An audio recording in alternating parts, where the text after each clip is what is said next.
warahmatullahi wabarakatuh. Apa kabar Anda semua? Semoga selalu dalam keadaan sehat walafiat. Saya Herzbun Arif dari Forum News Network.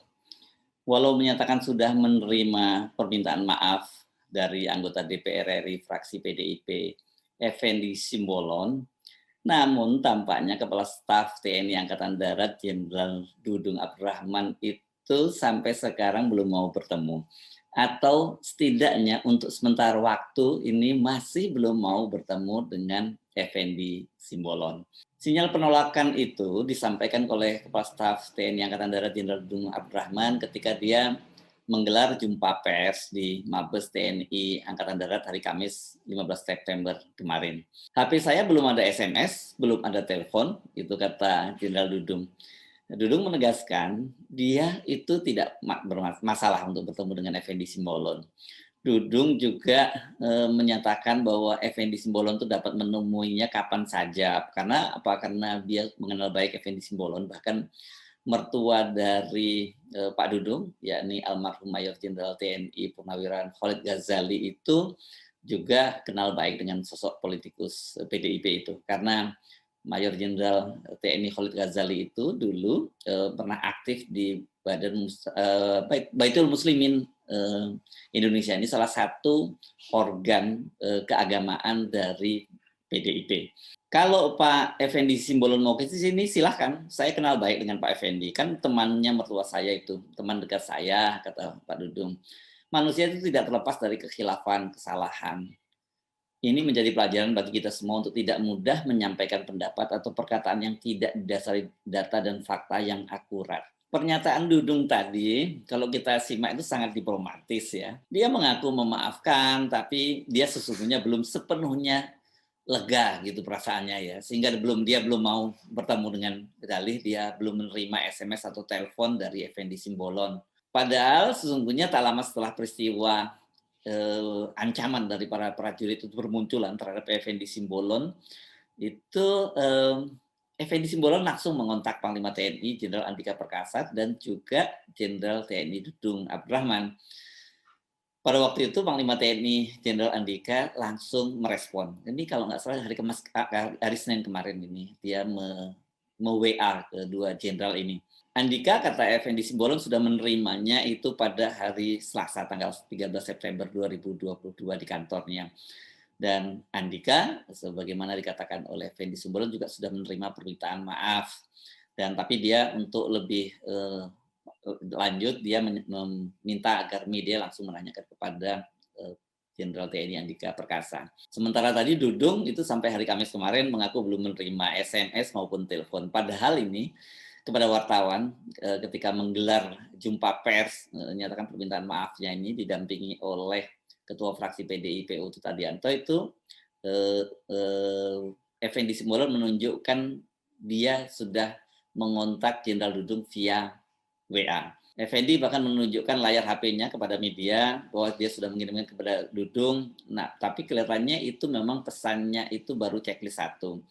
Jadi di situ terus selamat pagi Jenderal, mohon waktu bertemu. Itu tulis Effendi Simbolon disertai dengan ucapan terima kasih dan akronim dari nama dia serta emotikon hati dan bendera merah putih. Ada love-nya, saya ada love-nya tuh. Selamat pagi Jenderal, mohon waktu bertemu. Terima kasih, salam FSIM. Ada love, ada merah putihnya, kata Effendi Simbolon menjelaskan isi WA-nya, isi WhatsApp-nya kepada Jenderal Dudung. Ini memang jadinya ini persoalan hati ya. Walaupun sudah ngomong minta maaf, tapi karena masih ada jengkel, sebel, mungkin Jenderal Dudung lebih baik sementara dia merasa nggak bertemu dulu deh gitu. Kalau kita simak kembali pernyataan Effendi Simbolon dalam rapat kerja dengan Komisi 1 pada tanggal 5 September lalu itu, ya memang cukup keras ya gitu ya. Kan selain kepada para prajurit TNI, ini saya kira secara personal itu memang Pak Dudung itu layak singgung karena dia ini diserang secara personal. Tapi sebenarnya Panglima TNI juga diserang oleh Effendi Simbolon. Tapi kalau kita amati bahasanya tidak setelah Kepala Staf TNI Angkatan Darat. Nah, untuk memahami konteks kemarahan dari para prajurit TNI dan tentu saja khususnya Jenderal Dudung, saya ajak Anda untuk menyimak kembali. Apa sih sebenarnya yang disampaikan oleh Effendi Simbolon itu? Jadi dia ini tercatat 2 kali menyampaikan pernyataannya. Pertama itu ketika para anggota Komisi 1 menyampaikan protes. Karena pada waktu itu kan digelar rapat kerja dengan Menhan Menteri Pertahanan Prabowo Subianto dengan Panglima TNI dan jajarannya, dalam hal ini adalah Kepala Staf TNI Angkatan Darat, Laut, dan Udara. Dan Menhan Prabowo itu hanya diwakili oleh Wamenhan, sementara jajaran dari TNI, Panglima TNI hadir, Kepala Staf TNI Angkatan Laut hadir, Kepala Staf TNI Angkatan Udara hadir, sementara Dudung itu hanya diwakili oleh Wakil Kepala Staf Letnan Jenderal TNI Agus Subianto.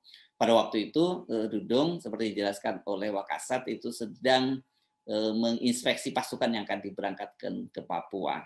Kedua itu Effendi Simbolon kembali memaparkan pernyataannya, kritiknya malah lebih panjang ini setelah pemaparan dari Wamenhan dan Panglima TNI.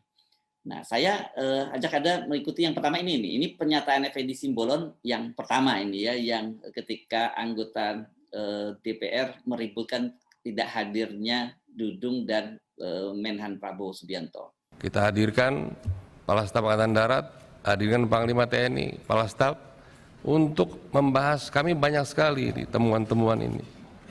Yang insubordinary, disharmoni, ketidakpatuhan. Ini TNI kayak gerombolan ini. Lebih-lebih ormas jadinya. Tidak ada kepatuhan. Kami ingin tegas ini. Karena jangan lupa penggerak daripada kekuatan itu Presiden dan DPR, bukan hanya Presiden. Tanpa persetujuan DPR tidak bisa Presiden menggerakkan TNI. TNI hanya alat, hanya instrumen. Bapak-bapak sebagai jenderal itu hanya nahkoda sesaat. Tapi selamatkan TNI-nya. Ini semua fraksi prihatin. Ada apa? Ketidakpatuhan si A dengan si B. Ini porak-poranda ini TNI. Saya minta pimpinan, kita jalan terus dengan urusan RKA, kalau perlu langsung kita setujui, tapi khusus isu-isu aktual, bukan hanya mutilasi. Adanya pembakaran daripada mayat-mayat di Papua yang menjadi tersangka Brigjen I, yang sampai sekarang tidak bisa diproses hukum oleh institusi TNI sendiri. Ada apa pembangkangan ini? Kenapa terjadi pembangkangan di tubuh TNI? Saya kira saya usul malam ini juga kita rapat, ya, terbuka, jangan ada yang ditutupi. Saya tidak ingin berpihak ke siapa-siapa. Ingin penjelasan dari Saudara Jenderal TNI Andika dan penjelasan dari Jenderal TNI Dudung Abdurrahman. Ada apa terjadi disharmoni begini? Ketidakpatuhan. Sampai urusan anak kasat pun gagal masuk Akmil pun menjadi isu.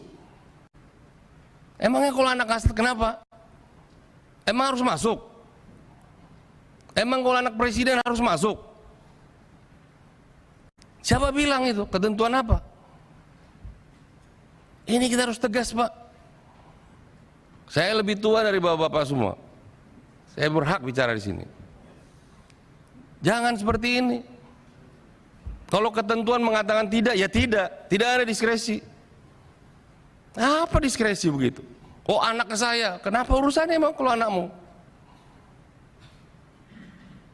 Saya tahun 82 juga gagal masuk Akmil karena umur saya tidak cukup 18 tahun. Saya 1 Desember baru berumur 18 tahun. Tapi 1 Agustus itu harus berumur 18, saya tidak bisa masuk. Wah, sekarang udah kolonel Bapak mungkin. Ya, ini nggak bercanda Pak TB, tenang dulu Anda. Ya, ini serius. Ada apa menekan begini? Bagaimana pertanggungjawaban kita nanti pada anak itu? Tidak ada dasar hukumnya. Dia cacat hukum. Ini serius, Pak. Makanya tadi semua ini fraksi meminta ini rapat ditunda kecuali pembahasan anggaran. Saya usul pimpinan, pembahasan anggaran kita tutup, kita bahas, kita setujui, silakan itu mau tertutup. Tapi isu aktual kita buka lagi, tapi hadirkan Kasat di sini. Kita ingin clear, kalau perlu dengan segala hormat bahwa Bapak yang di belakang nggak perlu hadir. Ada apa sih ini? Jangan ada dusta di antara kita dong.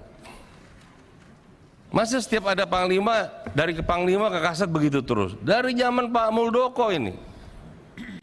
Pak Muldoko ke Pak Gatot begini, Pak Gatot ke Pak Hadi begini, Pak Hadi ke Pak Andika begini, Pak Andika ke Pak Dudung begini. Sampai kapan, Pak? Kenapa kalian yang ego begitu? 450.000 itu tentara, bapak saya pun tentara. Kalian sudah menikmati amanah kok nggak bisa menjaga? Hanya ego-ego begitu saja. Kalian mau manggung jadi capres, jadi cawapres. Saya usul mendingan dihentikan semuanya. Nah, tadi ada simak ya, kata gerombolan itu muncul di situ. Itu yang membuat para prajurit marah. Ada lebih dari ormas gitu ya. Berikutnya itu berkaitan dengan anak Jenderal TNI Dudung yang rumornya tidak lulus masuk Akademi Militer dan kemudian digugurkan oleh Panglima TNI pada saat panitia penentuan akhir atau dikenal Pantohir. Ya, jadi anak Jenderal Dudung dikabarkan tidak lulus karena usianya kurang dan tinggi badannya kurang. Namun kemudian ini rumor yang berkembang seperti itu yang disampaikan oleh Effendi Simbolon itu anak Pak Dudung itu tetap dipaksakan masuk. Soal anak Jenderal Dudung ini kan juga diulang kembali oleh Effendi Simbolon ketika sesi tanya jawab. Nah, bagaimana kita kemudian menempatkan seolah-olah kasus mutilasi ini hanya sekedar geser ke urusan polisi, polisi sidik, gelar perkara selesai. Oh, saya akan tindak tegas.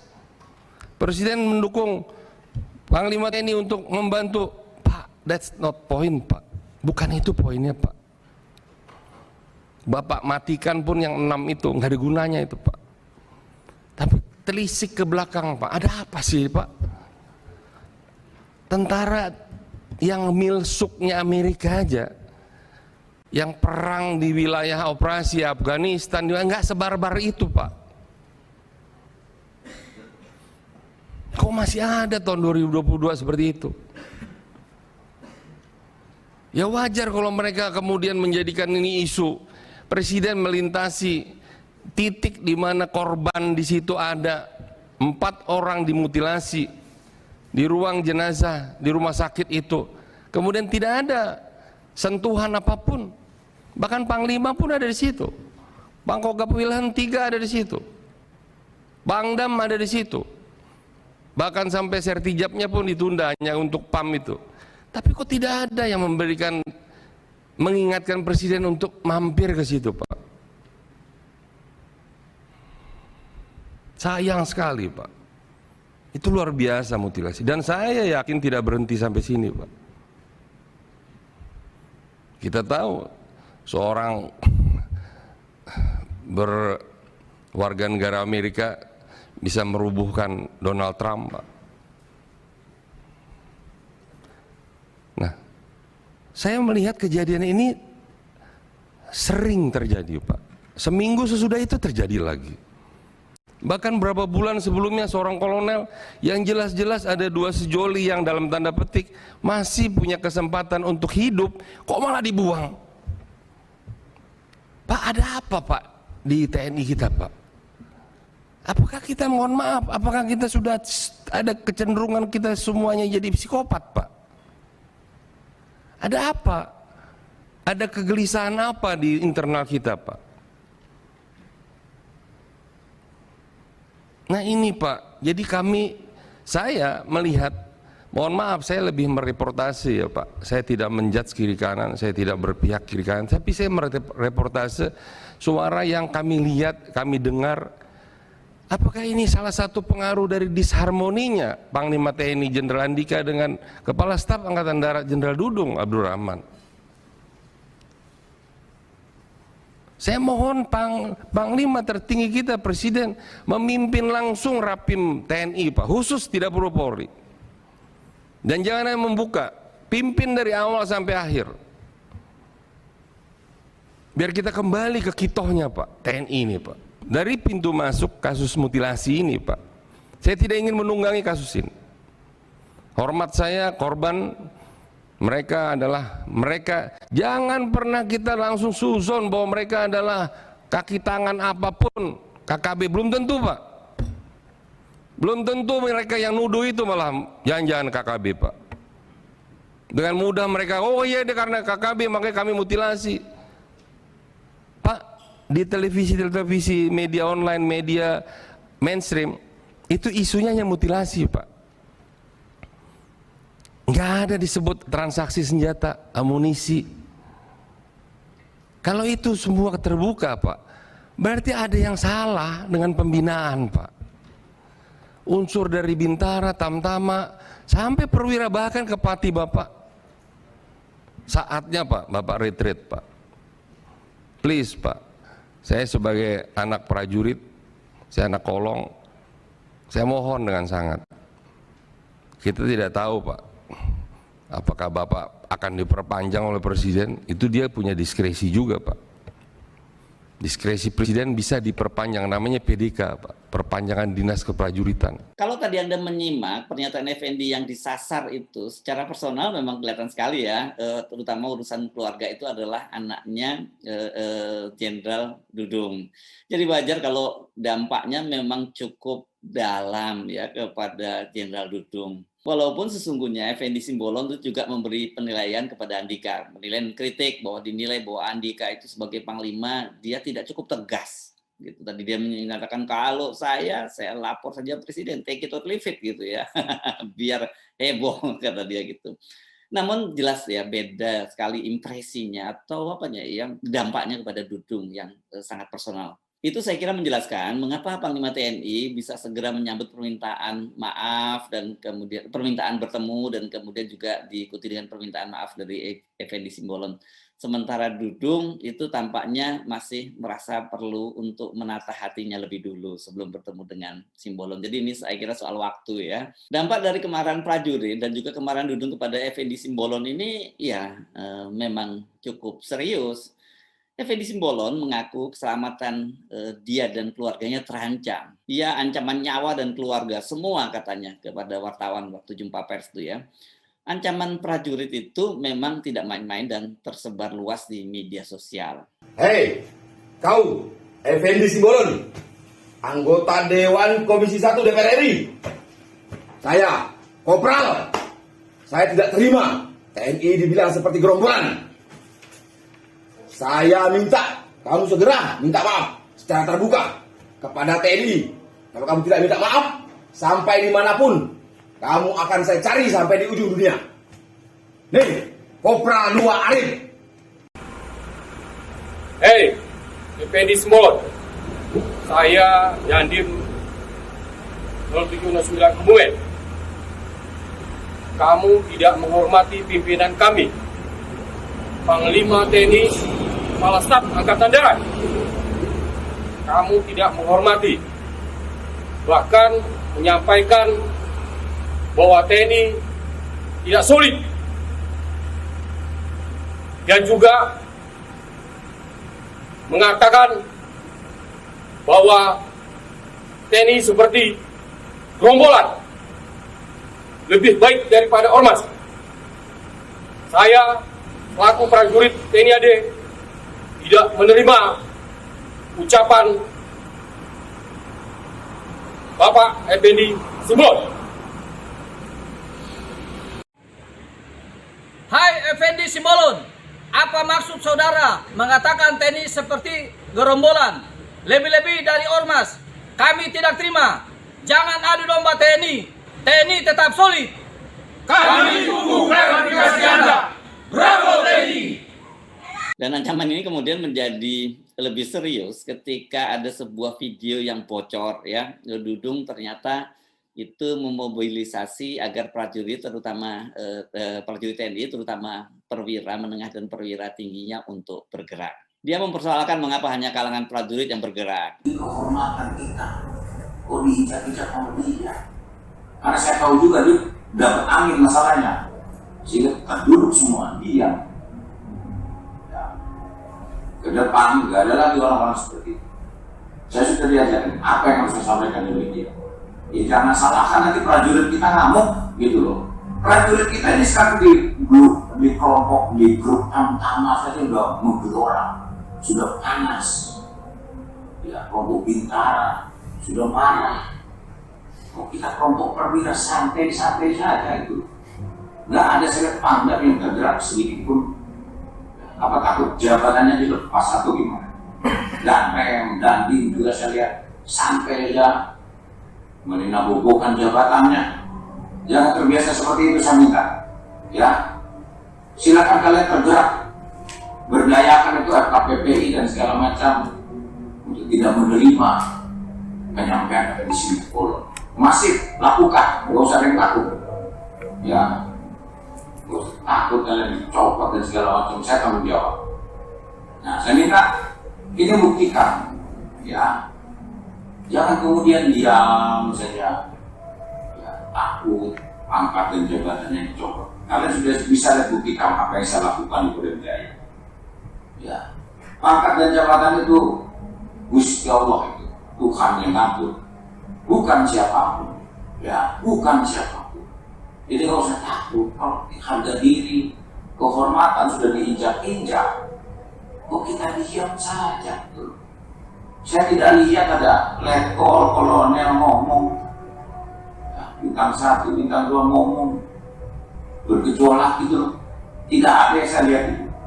Yang diam-diam saja. Dan dia pun jadi akhirnya merasa benar. Ya, katakan lagi tidak ada lagi ya pengkondisian dari Effendi Simbolon untuk minta-minta ke wilayah. Gak usah takut kita. Ya, kalian gak usah takut, tidak berpengaruh. Komisi 1 itu tidak berpengaruh. Setelah video tersebut bocor, itu Dudung kemudian menggelar jumpa pers di Mabes TNI bahwa dia siap bertemu dan memaafkan Effendi Simbolon. Hari ini, hari Jumat, tanggal 16 September 2022, Dudung juga sudah memberikan jaminan tidak akan ada lagi pernyataan dengan nada ancaman kepada Effendi Simbolon. Masalah anggota di lapangan sekarang sudah kondusif. Saya sampaikan ke jajaran agar tidak ada lagi pernyataan-pernyataan liar seperti itu. Dia menggunakan kata liar ya. Jadi kapan pertanyaan kita sekarang, Pak Dudung bersedia menerima atau bertemu dengan Effendi Simbolon? Soal ini kan saya kira sangat penting ya bagi Pak Effendi Simbolon dan bersama keluarganya, karena ini kan menyangkut keterangan jiwa dan juga keterangan keluarganya. Ada prajurit seluruh Indonesia sampai kepala stafnya marah, itu kan pasti juga nggak boleh dibuat main-main. Walaupun sebenarnya sebagai anggota dewan, Effendi Simbolon itu memang punya hak ya, hak ini untuk mengawasi eksekutif. Cuman soalnya kelihatannya yang dipersoalkan itu adalah cara dari Effendi Simbolon menyampaikannya itu. Ini memang soal ini tampaknya perlu waktu, sangat tergantung pada kelegaan hati dari Jenderal Dudung. Satu catatan penting, walau sudah dimaafkan, tetap saja ini meninggalkan luka yang cukup dalam bagi kalangan keluarga besar TNI, bahkan termasuk mereka yang juga sudah pensiun. Dan bagi seorang politisi seperti Effendi Simbolon, itu yang perlu dukungan dari berbagai elemen masyarakat, dan juga tentu saja bagi PDIP, apa yang terjadi pada Effendi Simbolon ini bisa merugikan secara keseluruhan PDIP ya, karena bisa saja kemudian dicitrakan bahwa PDIP ini tidak cukup cukup bersimpati atau ya cara pandangnya tidak cukup positif terhadap keluarga besar TNI. Itu kan dampaknya bisa terhadap elektoral. Apalagi kita kemarin juga memberi catatan banyak sekali blunder-blunder yang juga disampaikan oleh Ibu Megawati, mulai macam-macam lah, mulai dari orang Papua sampai kemudian yang viral kemarin soal tukang bakso itu. Nah, soal gini saya kira makanya kenapa kemudian Effendi Simbolon cepat mengambil langkah untuk segera minta maaf kepada Panglima TNI dan juga kepada Kepala Staf Angkatan Darat dan juga keluarga besar TNI, khususnya TNI Angkatan Darat.